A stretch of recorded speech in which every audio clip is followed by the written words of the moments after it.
दोस्तों, मान लीजिए हमने अपने अकाउंट में 15 लाख रुपए कैश डिपॉजिट किए एंड अगले कुछ महीने में ही इनकम टैक्स ने हमें इनकम टैक्स का नोटिस भेज दिया एंड वो 15 लाख रुपए का क्लैरिफिकेशन पूछ रहे हैं वो। अब क्या हम लोग सिर्फ और सिर्फ अपने अकाउंट में अगर बड़े ट्रांजैक्शंस का इनिशिएट करते हैं थ्रू कैश तो ही हमें इनकम टैक्स का नोटिस आ जाता है? ये सारे चीज़ों के बारे में हम लोग इस वीडियो में समझेंगे एंड हम लोग इस वीडियो में ये भी जानेंगे कि कैश डिपॉजिट के आइडियली रूल्स क्या होते हैं जब हम इनकम टैक्स के वेबसाइट पे जाते हैं तो।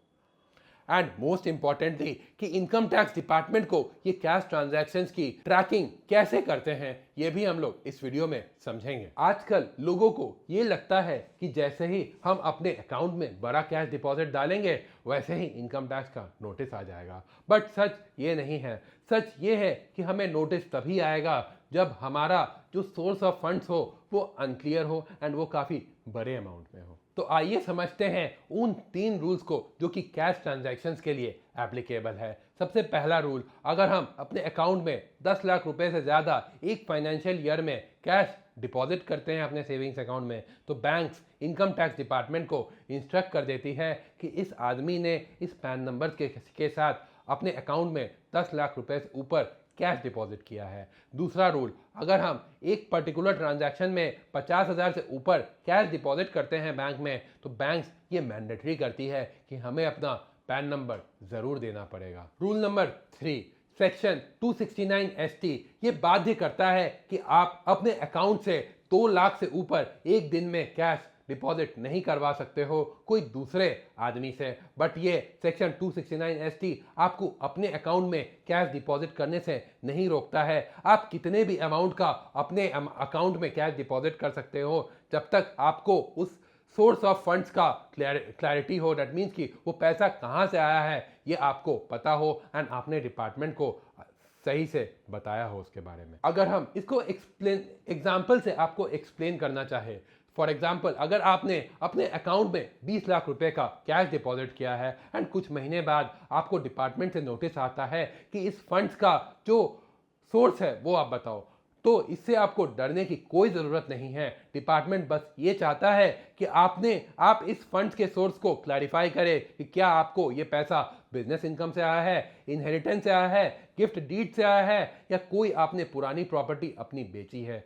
ये सारे चीज़ों के बारे में डिपार्टमेंट जानना चाहता है ताकि उनका जो टैक्स बनता है वो कलेक्ट कर सके एंड बाकी पैसे से आप अपने ज़रूरतों को पूरा कर सके। बाय द वे, अगर आपको अपने पैसे को स्मार्टली इन्वेस्ट करना है तो आप हमारे फ़ोन नंबर्स के साथ कॉल करके हमारे साथ डायरेक्टली जुड़ सकते हैं by calling on the above numbers या नीचे दिए गए डिस्क्रिप्शन बॉक्स में जो लिंक है उससे भी आप हमारे साथ गूगल मीट का लिंक शेड्यूल कर सकते हैं। अब आगे बढ़ते हैं अपने वीडियो में। मान लीजिए आपने जो 20 लाख रुपए अपने अकाउंट में डाले हैं उसका सोर्स क्लियर नहीं है तो डिपार्टमेंट उस पर्टिकुलर पैसे को अनएक्सप्लेन इनकम में डाल देता है एंड 20 लाख के ऊपर आपको 60% का income tax plus cess and plus surcharge and penalty भी देना पड़ता है जो कि अप्रॉक्सीमेटली 84% तक का जाता है। दैट मीन्स कि 20 लाख रुपए के इनकम के ऊपर आपको 16,80,000 रुपए तक का टैक्स देना पड़ सकता है। साउंड्स पेनफुल ना? अब अगला सवाल आपके दिमाग में ये आता होगा कि इनकम टैक्स डिपार्टमेंट को इन सारी चीज़ों के बारे में बताता कौन है?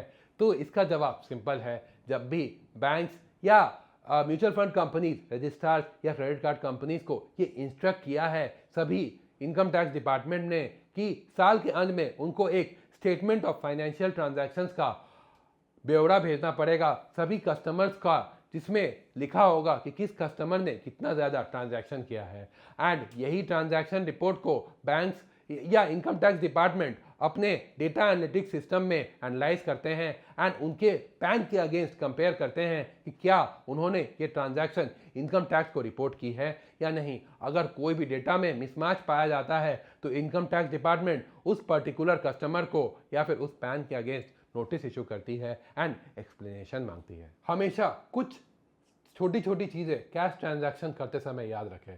सबसे पहला, लार्ज कैश जब भी डिपॉजिट करें अपने अकाउंट में तो आप उसको डॉक्यूमेंट रखें कि आपका सोर्स ऑफ इनकम क्या है। सेकंड, पैन नंबर हमेशा मेंशन करें जब भी आप एक बड़ा ट्रांजैक्शन करने वाले हैं तो आपको पैन नंबर अपना जरूर मेंशन करना चाहिए। तीसरा, अगर आपका बिजनेस इनकम है तो आप अपने बुक्स ऑफ अकाउंट्स को प्रॉपरली मेंशन करें या फिर मेंटेन करें कि आपका खर्चा कितना हुआ है एंड कितना आपका बचा है।